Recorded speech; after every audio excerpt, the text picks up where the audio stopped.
إن الحمد لله نحمده ونستعينه ونستغفره ونعوذ بالله من شرور أنفسنا ومن سيئات أعمالنا من يهده الله فلا مضل له وما يضلل فلا هادي له وأشهد أن لا إله إلا الله وحده لا شريك له وأشهد أن محمدا عبده ورسوله وبعد. Begin by praising Allah. We praise Him, we seek His help and we ask for His forgiveness.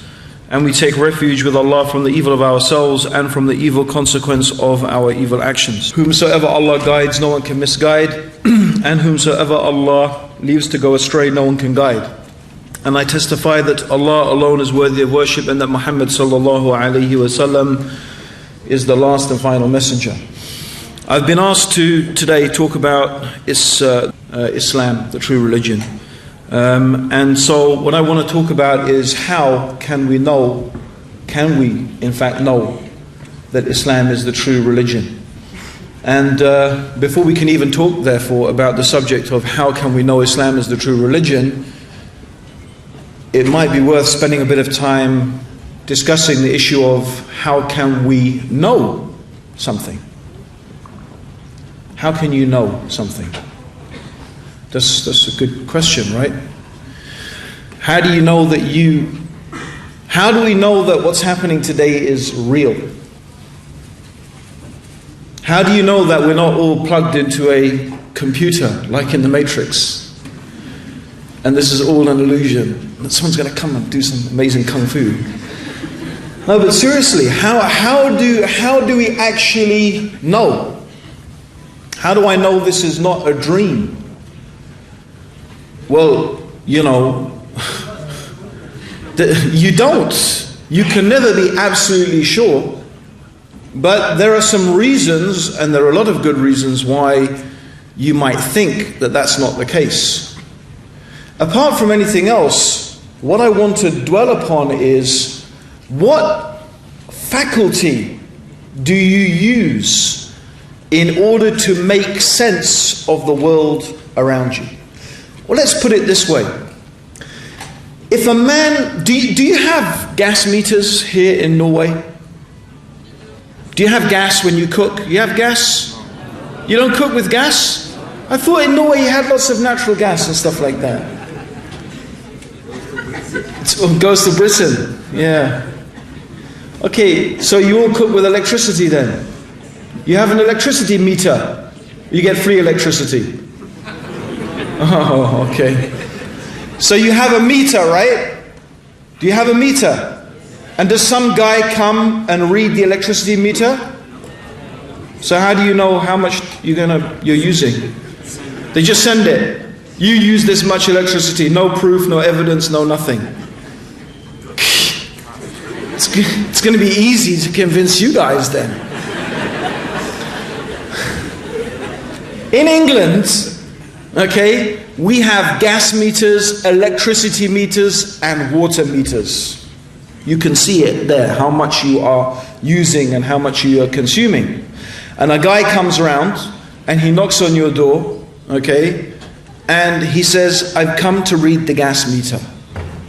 Alright? That's how it happens in England. Norway is strange. I don't know, maybe you just trust people a lot. That's good. Okay? So here's a question. Right? Here's a question. If some guy comes knocking on your door, imagine you have electricity meters. Yeah? Can you imagine that? Yeah? Alhamdulillah. Right? Thanks be to God. And some guy comes knocking on your door dressed in nothing except a pair of red underpants. Yeah, you don't have to imagine that if you don't want to, okay? And he comes knocking on the door and he says, I've come to read the gas meter.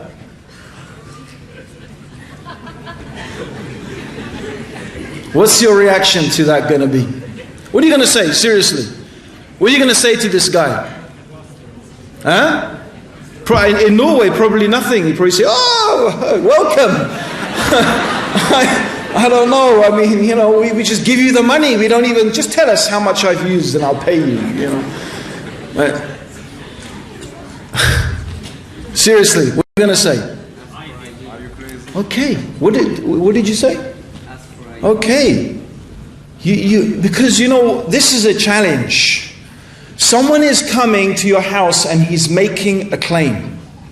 He's making a claim on you, on your money, on your wealth. Right?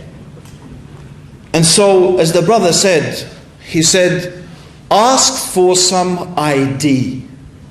Because usually when someone comes to read the meter or something like that, you expect him to wear a certain uniform. He will. In UK they will come with a certain uniform, British Gas, London Electricity, yeah? And he has a little computer, where he puts the data in. And he has some ID. Okay. What is that process that we are using in order to make sense of what is going on? Here is this guy, he's making a claim. What process are we using to determine whether we should accept his claim or not?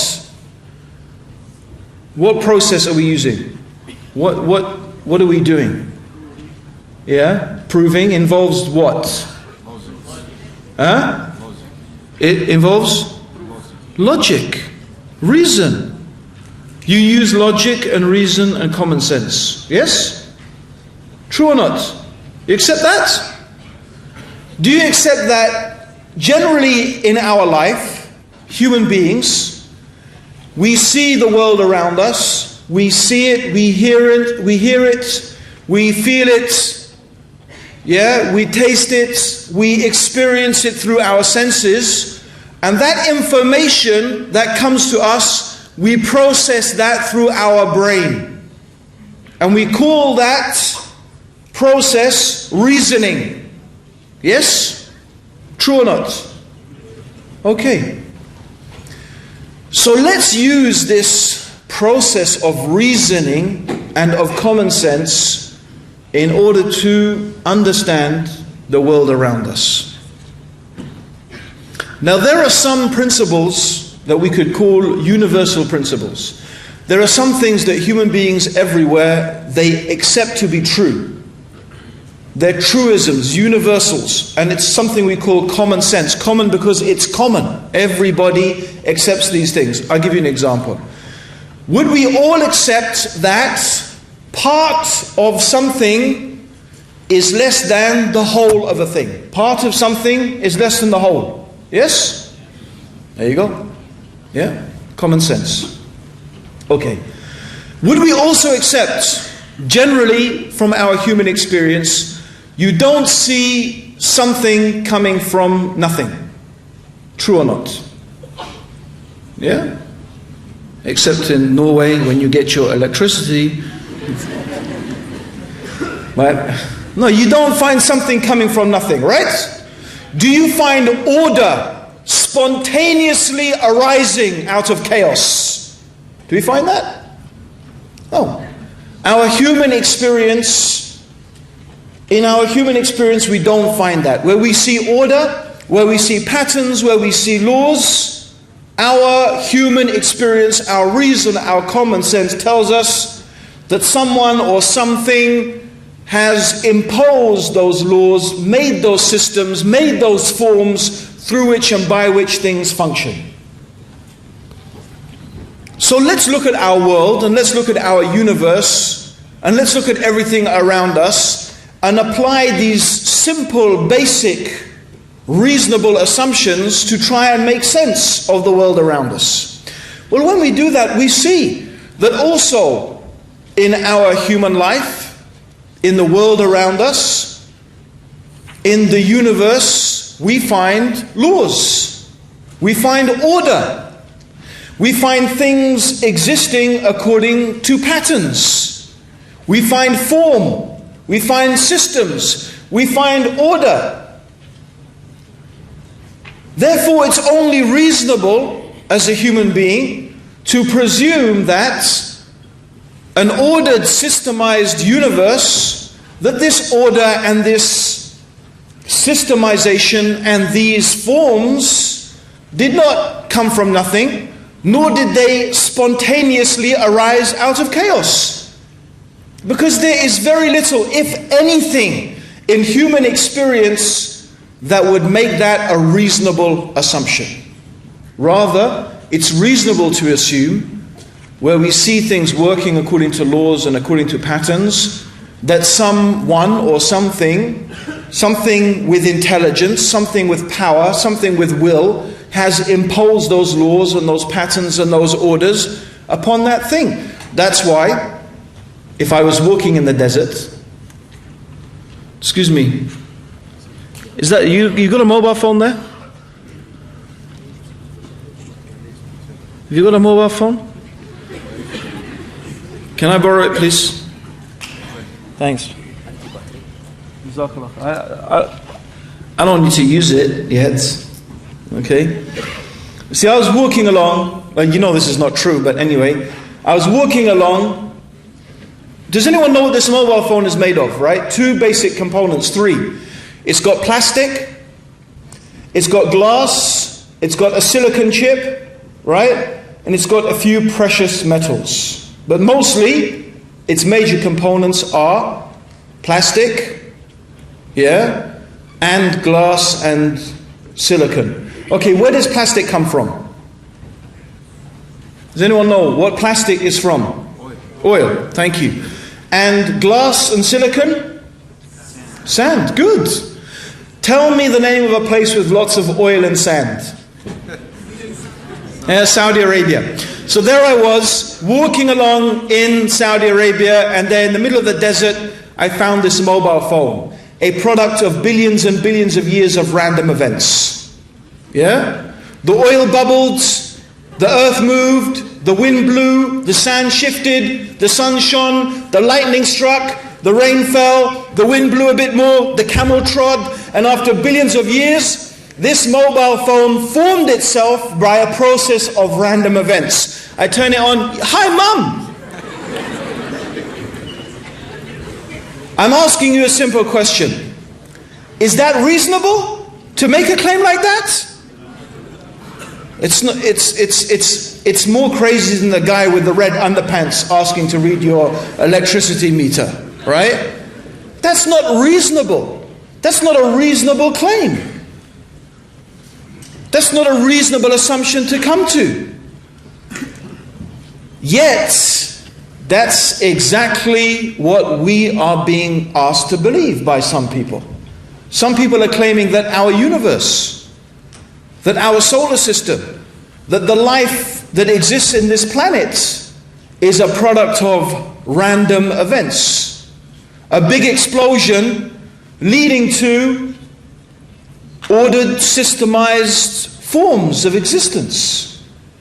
And by the way, the most primitive cell, the most primitive life form is much more complex than this mobile phone. Much more complex than this mobile phone. But the reality is, what we find when we look at the world around us and we think about it, look at the alternation of the night and the day. Think about it. What if the earth was spinning? Okay, the earth spins on its axis once every 24 hours. What if the earth was spinning really, really, really, really slowly? Imagine a day, right, was 30 years long. And a night is 30 years long. So the sun is shining on one part of the earth for 30 years. The other is in darkness for 30 years. What's going to happen? One part of the earth's surface will be superheated, the other will become super cooled. Very hard to imagine how life would exist. We just happen to have the right composition of gases in the atmosphere, of oxygen, nitrogen, and carbon dioxide. This balance is essential for life to exist. Ozone. We have a layer of gas called ozone that just happens to filter out the harmful effects of the sun's radiation. If the ozone layer, by the way, was too thick, it would have a detrimental effect. If it was too thin, then the radiation would exterminate life on the earth. The crust of the earth's surface happens to be just of the right consistency for life in order to be able to exist. If it was too thick, it would be a problem. If it was too thin, it would also be a problem. The distance of the earth from the sun. The same thing about being too hot or too cold. In cosmological terms, in terms of the whole size of the whole universe, you can see how finely tuned this planet is for the existence of life. And that doesn't only apply to our planet. In fact, it applies to the very conditions that brought this universe into existence in the first place. The nature of gravity, the force of gravity, if it was much stronger, stronger by something like 1/1,000,000,000 of a percentage. A huge, tiny amount. If gravity had been stronger, then the universe would not have expanded. If it had been weaker, then the same. Either if it had been weaker, it would have just gone on and expanded too fast, and stars and galaxies would not have formed. If it had been too strong, then the universe would never have expanded. This is just some of the fine-tuning that we see in this universe, the laws through which and by which the universe exists and life is allowed to exist. And we could mention many more. For example, the stronger and weaker electromagnetic force and other things. The point is, some of these things, of course, are speculation, some of them are theory, but what does it show is that we live in an ordered, systemized universe. What is there? Why is it reasonable to assume anything except that this universe must have been brought into existence by a power and intelligence? Now, many atheists, they will say, well, the only thing they can't deny this fact. They can't. So what do they say? They say things like, well, okay, if the universe has a creator, then who created the creator? Okay, so if that's your argument, can we just take a step back and say, are you admitting, at least, therefore, the universe needs a creator? Are you agreeing to that? Are you saying design compels us to believe in the existence of a designer? Okay, if you agree with that, let's go from there. There is a very logical and reasonable assumption to make. The nature, and this is very important, the nature of the intelligence and the power that has brought the universe into existence, the nature of it must be different from the universe itself. Why? Simple. If the nature of this force, this power, whatever, we're not going to give it a name yet, is the same as the universe, then in fact, if you think about it, all you have is more universe. If the nature is the same, then it is the same. Then all you have is more of the same. Right? And that's a problem. Because you'll say, well, if the nature is the same, if the nature of this intelligent force is the same, then you will ask, well, who created or what created that? And if that is not different, you'll say, who created or what created that? And if that is not different, and you can imagine, you go on and on, you'll have this idea of a creator creating a creator creating a creator forever, which is a problem. And I'll tell you why it's a problem. Simple analogy. Imagine there is a sniper. He has his target in sight. He radios back to the HQ. I've got my target in sight. HQ says, wait a minute, I have to check higher up. And higher up says, wait a sec, I have to check higher up. And higher up says, wait a sec, I have to check higher up. Yeah? So if they keep saying, what's this guy? Is he ever going to fire the gun? No. There has to be somewhere where it stops, right? There has to be a place where it's higher up and there is no more higher up. Or else the trigger will never be pulled. It's the same thing. If you have a creator creating a creator, creating creators, creating creators, creating creators, you never get anything created. You never get any creation. But here we are. It's right here. That's why it's logical, rational to presume, common sense, that the nature of the creator must be different from the creation. So if the creation is temporary, the creator must be eternal. If the creation is finite, the creator must be infinite. If the creation is limited by space and time, the Creator must be unlimited by space and time. If the creation is needy, the Creator must be self-sufficient. Now tell me reasonably and logically, how can you have two infinite, eternal, self-sufficient beings that are unconfined by space and time? You can't. It doesn't make any logical sense. There could only be one such being. All of this just goes to show that how we can rationally come to an understanding. What is the most rational explanation for our universe? Is it must have a creator who is one, who is infinite, who is eternal and self-sufficient, and who is not like anything in the creation. I introduce all of this simply. Why? Because that is the first thing I offer as ID. The first thing I offer to show that Islam is the true religion is what Islam teaches about God.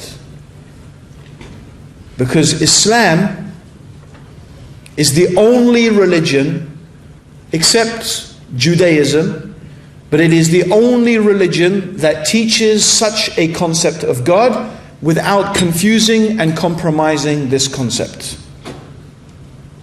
Christianity, for example, has a similar concept, but then Christianity tells us that Jesus is God. What does that mean? The whole way that, because we agree that the nature of God must be different from the creation. Did Jesus eat food? Yes. Did he breathe air? Yes. Was he born? Yes. According to Christians, he's going to die. He did die, right? And even Muslims, we believe he will die. Yeah? So that means he's needy, he's mortal, he's temporary. He was confined by space and time. So that means Jesus is like the creation. He's part of the creation. So by definition, how do we even know there's a God? We asked a Christian. Well, they will give the same arguments that we gave. So what do you mean then? How can something be temporary and eternal? Mortal and immortal? Needy and not needy? At the same time? It's impossible. Doesn't make any sense. So any religion that tells us that a man is God, or that God became a man, or that God is everywhere in everything. I am God, you are God, the tree is God, the sun is God, the moon is God, everything in the creation is God. I say, what's the proof? Where's your evidence? Bring me evidence to support your claim. Give me a reasoned argument why we should believe that. Otherwise, old man in the red underpants, go away, you ain't coming in my house. Alright? Where's your evidence? But human beings were left with many questions. The many questions we have are, for example, why is there so much suffering on earth? You heard that one before, right? Why is there so much suffering? Why is there so much pain? If there's a God, how come babies die and there's disease and earthquakes and volcanoes and men in red underpants coming to read the gas meter? I shouldn't put the things together, right? But seriously, why is there so much suffering in the world? Why? Think about this. Is this a logical argument or is it an emotional argument? Because if you think about it, the issue of why is there suffering actually has got nothing to do with the question of whether the universe has a creator or not. The universe having a creator is logically consistent. That's what, it's a rational explanation for an organized universe. Why there is suffering is a different question. The only issue here is, why does this creator let suffering happen? It has nothing to do as to whether God exists or not. It's a question as to why does God let these things happen? Why? And then the big one. What is the purpose of life? Why are we here? What is life for? What is the reason for my existence? how can we know the answer to this question? How can we know? And then the other question, what's going to happen when I die? Is there life after death? Is there life after death? What will happen to me when I die? How do I know the answer to these questions? You see, my brothers and sisters, behind this curtain over here, there is a room. And in that room, there is a door. Can anyone tell me what is behind that door in that room? Who can tell me?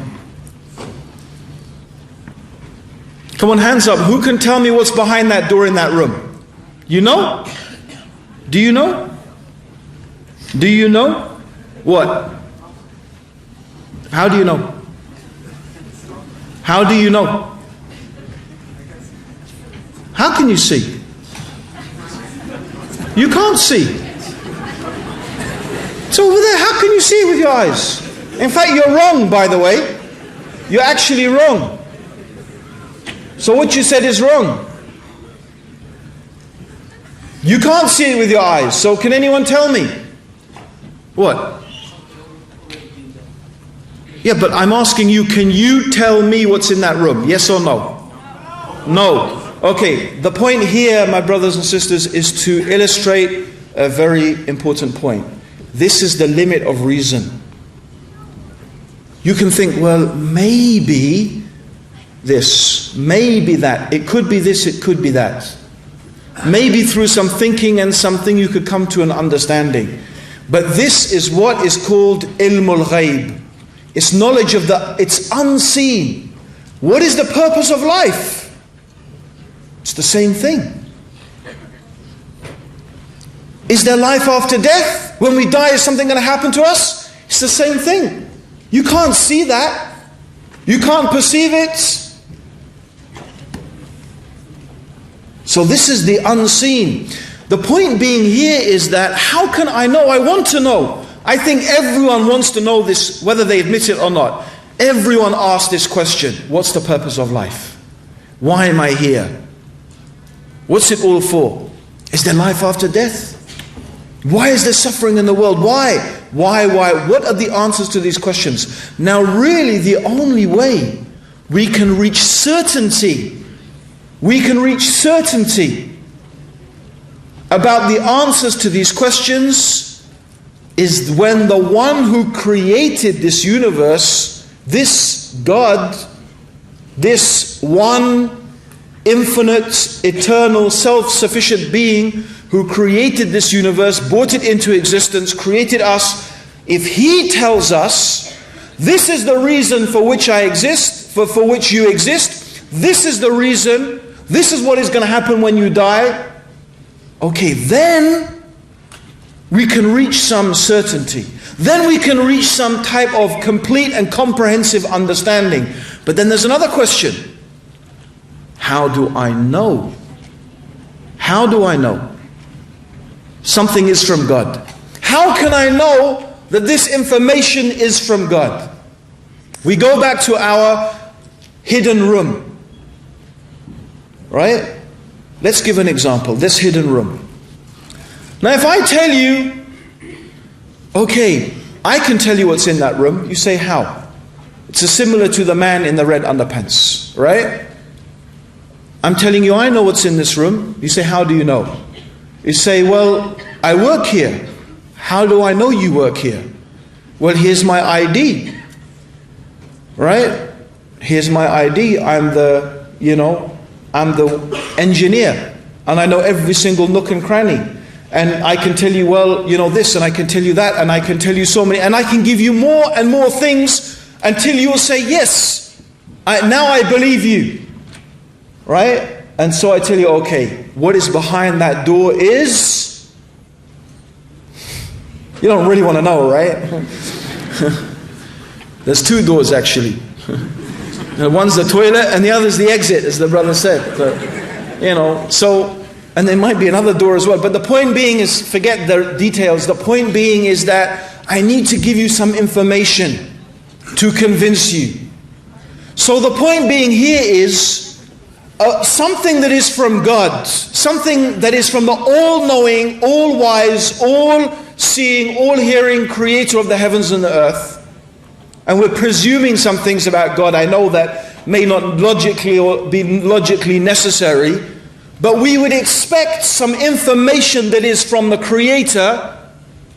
We would expect some certain things from that creator.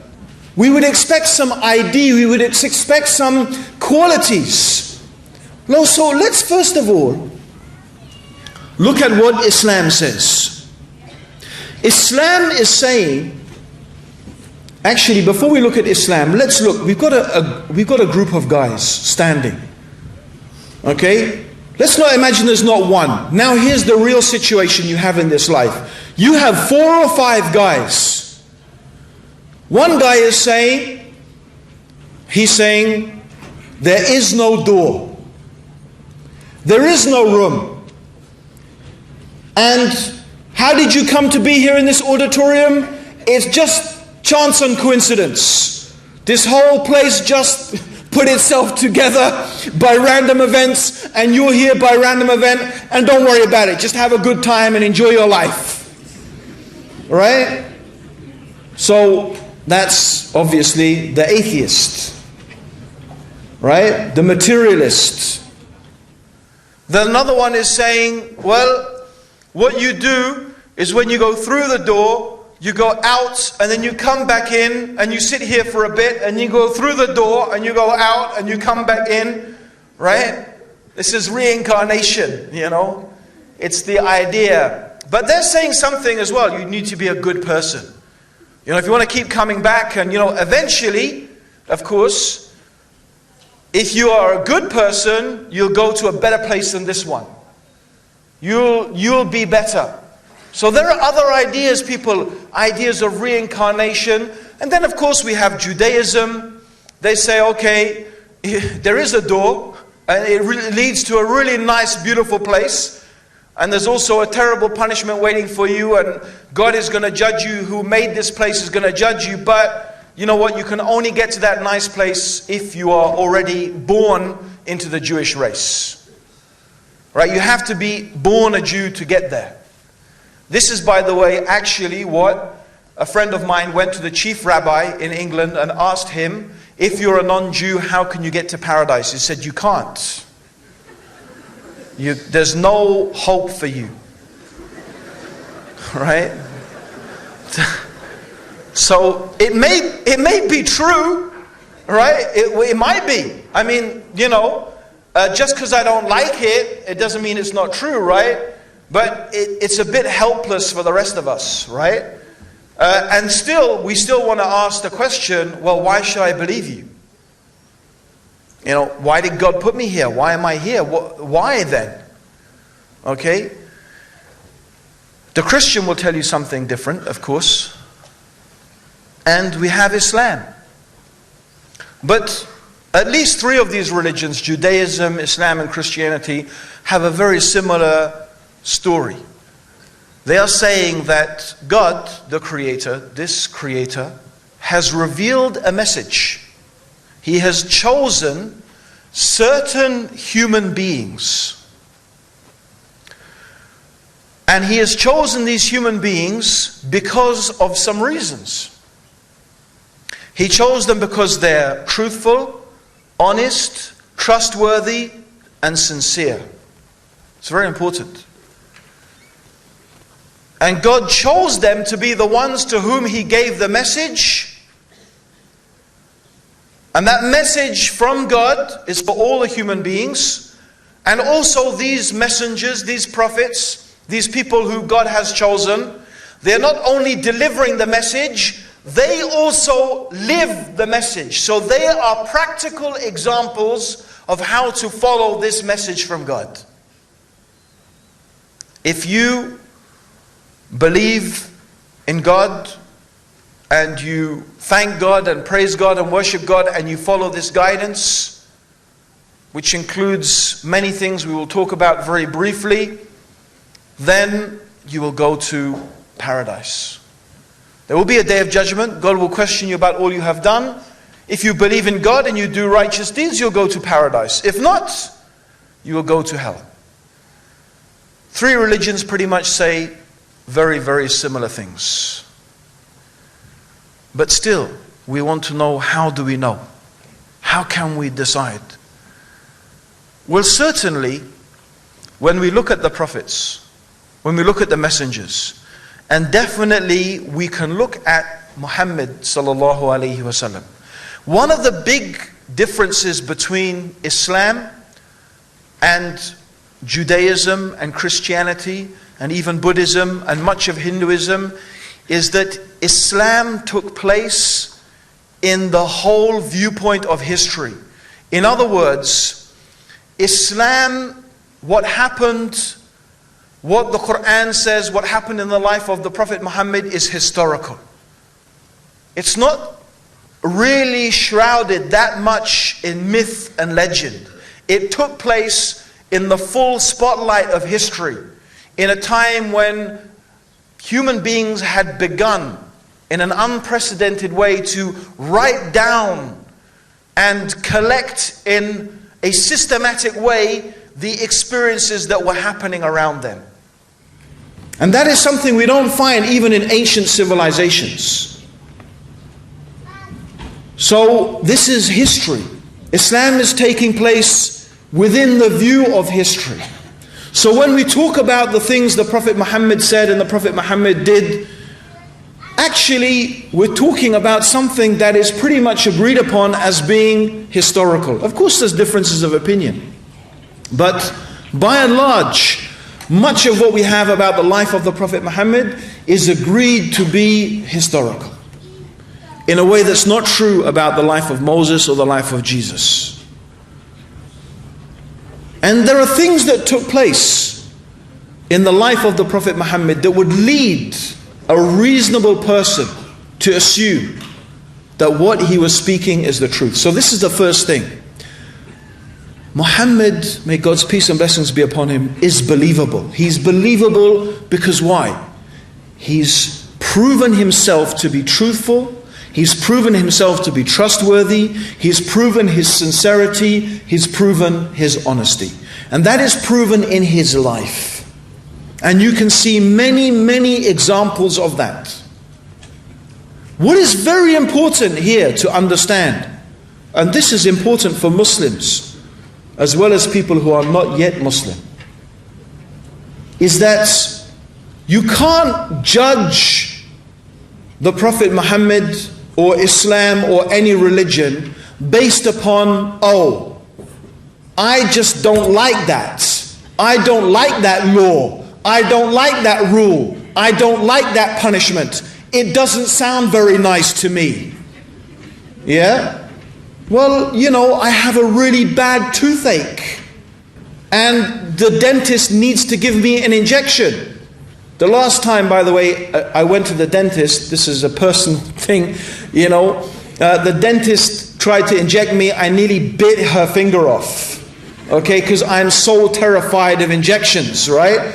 But the point being here is that the fact that I don't like it doesn't mean it's not a necessity to have my tooth pulled out, right? It's illogical. There's no rational basis to say, oh, I don't like your religion because it has some laws that just sound a bit bloody to me, or you know, or maybe they're too soft. Other people may complain, oh, your laws are too soft. You don't just kill everybody for everything. That's what we do. We just, you know, someone steals, kill him. Someone looks at me in a bad way, kill him. You know, in some societies that may be exactly what happens, right? So if you think about it, that's not the right way to judge. No, let's look at the man. Let's look at the man himself. The man who brought the message. Was he truthful? Was he sincere? Was he trustworthy? How did he behave throughout his life? And with Muhammad we can do that. We can look at his life. I just want to give a couple of incidents because obviously we don't have time to go through the whole of the life of the Prophet. But there's just two incidents I want to mention. Number one, this is very early on in the mission of the Prophet Muhammad. Of course, his mission was to call people to believe in the one Creator who is unlike anything in this universe, that people should not worship the creation, but they should worship the Creator, and that they should follow the guidance that God had given, the Creator had given, through the prophets, and of course through him being the final messenger. So this is his message. Okay. So this is his message. So the people, they are really resisting this. Of course, because the Prophet is saying a whole lot of things that they don't like. He's saying a whole load of things that they don't like. Like, for example, you shouldn't bury your baby daughters alive in the sand, which was one of their customs they used to follow. I mean, not everyone used to do it, but that was one of their customs. This is what Islam was saying. Don't kill your children because you're afraid, how am I going to feed them? And the first ones they killed were girls because they were considered weak and not very valuable. So the Prophet was saying you shouldn't do that. And the Prophet was also saying that the rich and the strong should not take advantage of and oppress the poor and the weak. Well, the rich and the strong didn't really like that very much. And of course they were in control of the propaganda machinery of the time. It was conflicting with their self-interest. Just rather like the world it is today with the press, as we will perhaps see over the course of this conference. So the Prophet Muhammad was also saying that why are you worshipping idols of stone and wood? Why do you pray to them? Why do you put your faith in them? They didn't like that because they thought that, well, we have these 360 idols in Mecca around the Kaaba, and if we get rid of all these gods, who's going to come to Mecca? And how are we going to make money?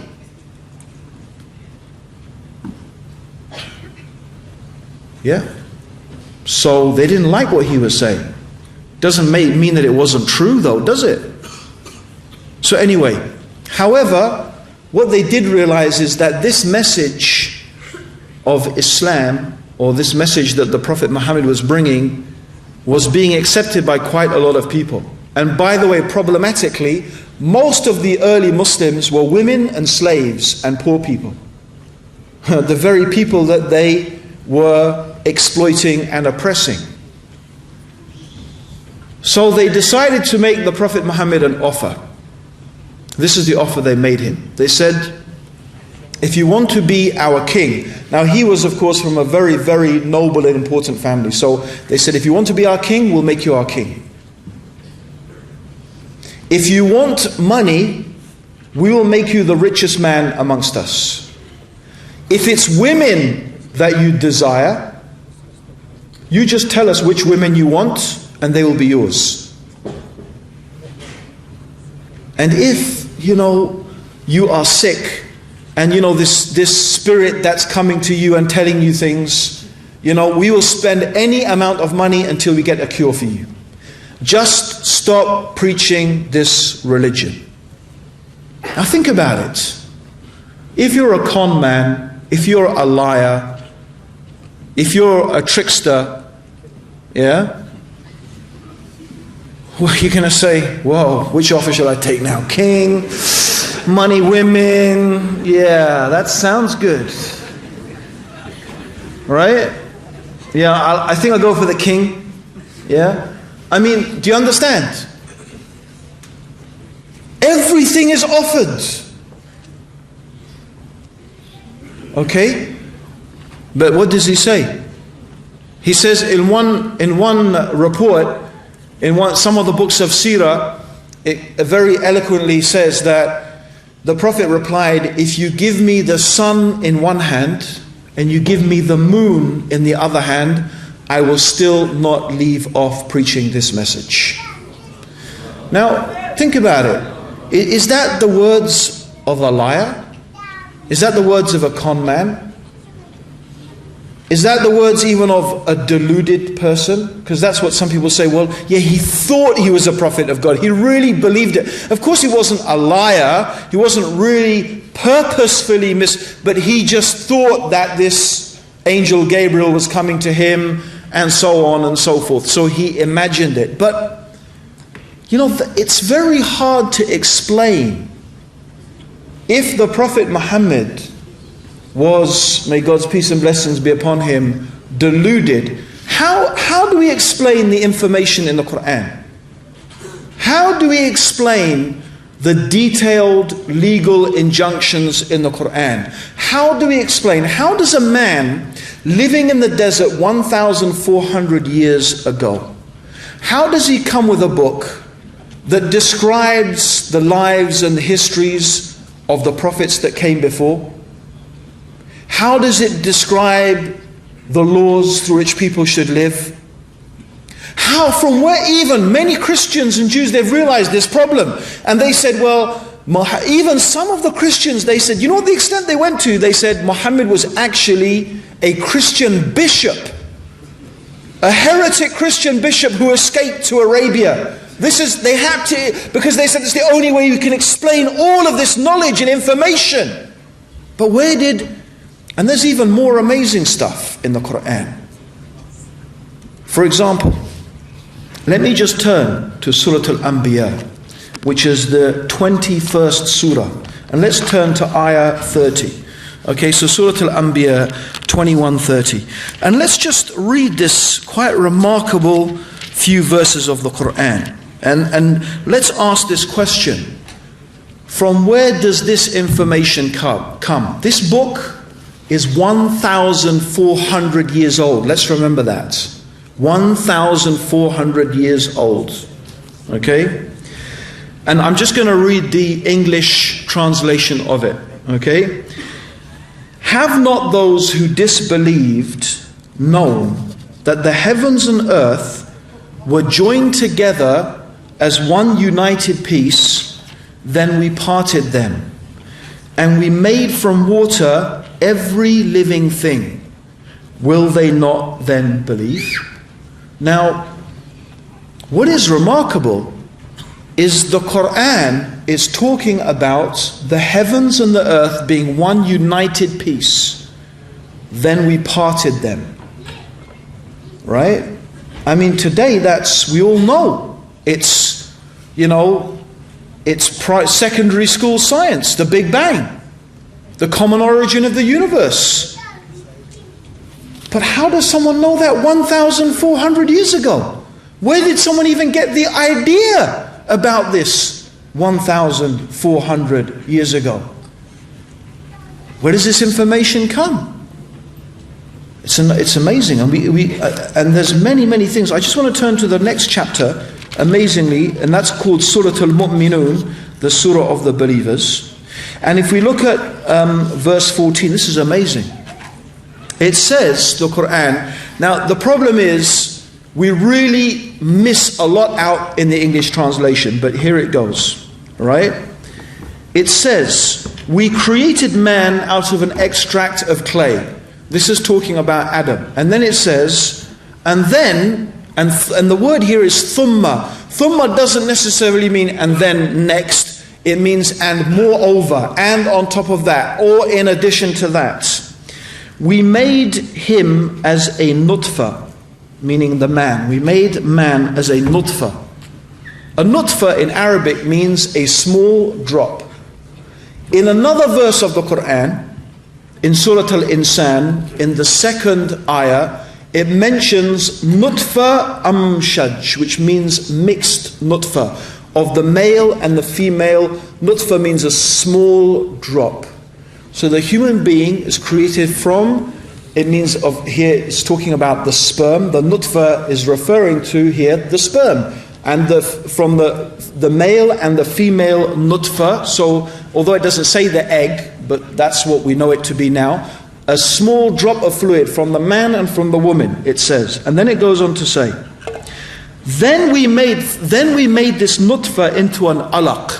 The word alaq in Arabic has three meanings. It means a clot of blood, it means a thing that clings, and it means a leech-like object. By the way, each of these terms is accurate when it comes to the first stage of human embryonic development. And this, by the way, is microscopic. You can't see this with the naked eye.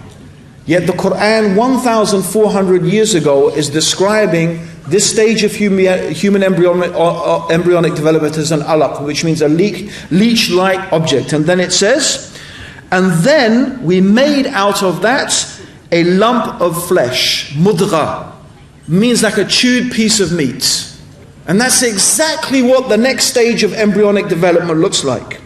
And then we made out of that bones, and then we clothed the bones with flesh.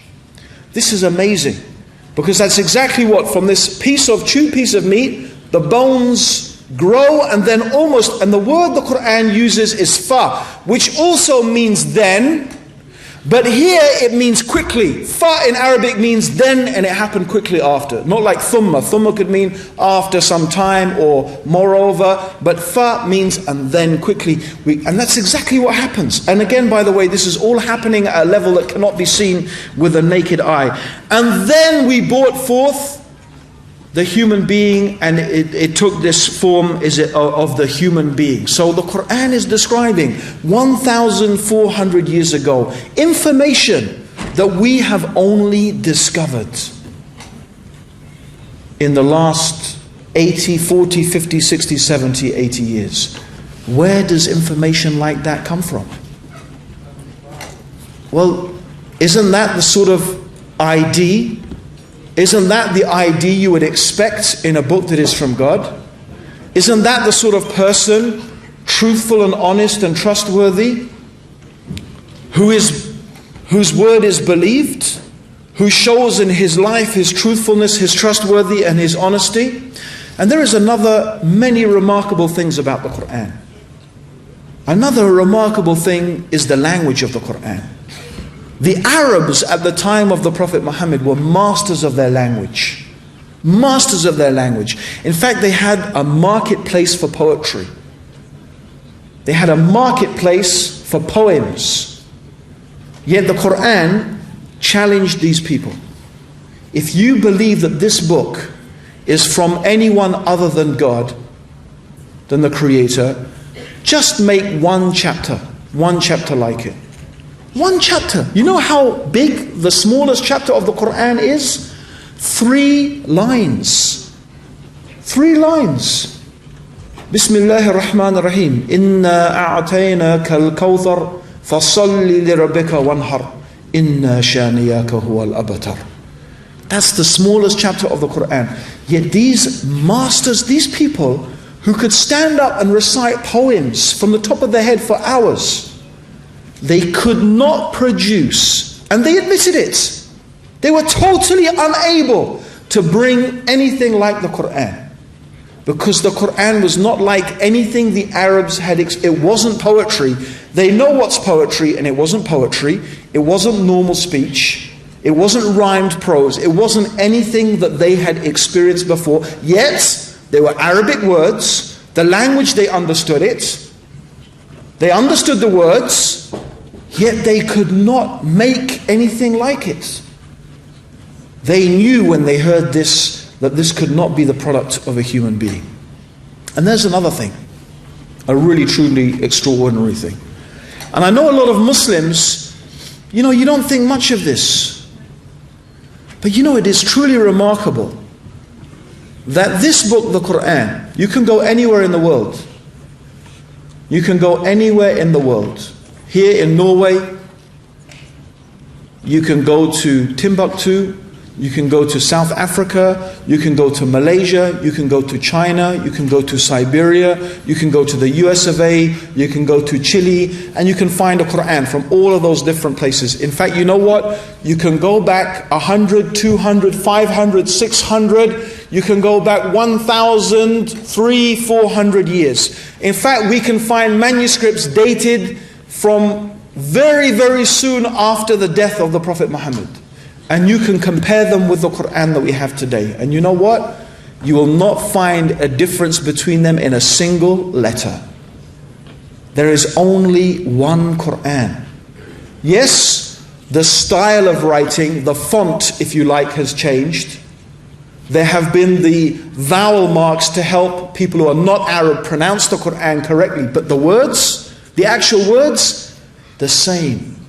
A book that has not changed for 1,400 years. And another amazing thing. There are kids as young as 4 years old, and many of the age of 7, and hundreds of thousands, if not millions of Muslims living today and throughout the whole of our history who have memorized this entire book from cover to cover, have memorized it and can recite it from memory. How is that possible? How is that possible? These are the signs. These are the indicators. These are the things that could lead a reasonable, rational thinking person to look at the Prophet Muhammad, to look at his life, to look at the Quran, and to conclude and to understand that this must really be what it claims to be, the true religion of God. Having said that, what does the religion of Islam teach? It teaches you what? To speak the truth and not lie. To make your to keep your promises and don't break them. When someone trusts you with something, you keep the trust. Be good to your neighbors. Obey your parents and treat them respectfully. Look after the poor and the weak and the needy. Enjoin what is right and forbid what is wrong.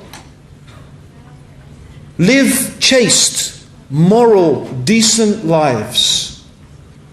That you should pray to God 5 times a day at regular times.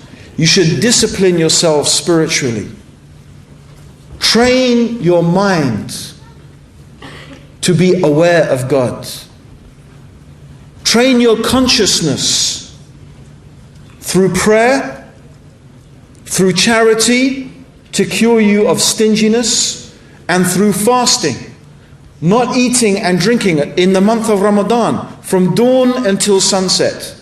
Because if you can control your appetites, you can control your eating, your drinking, it proves you can control yourself.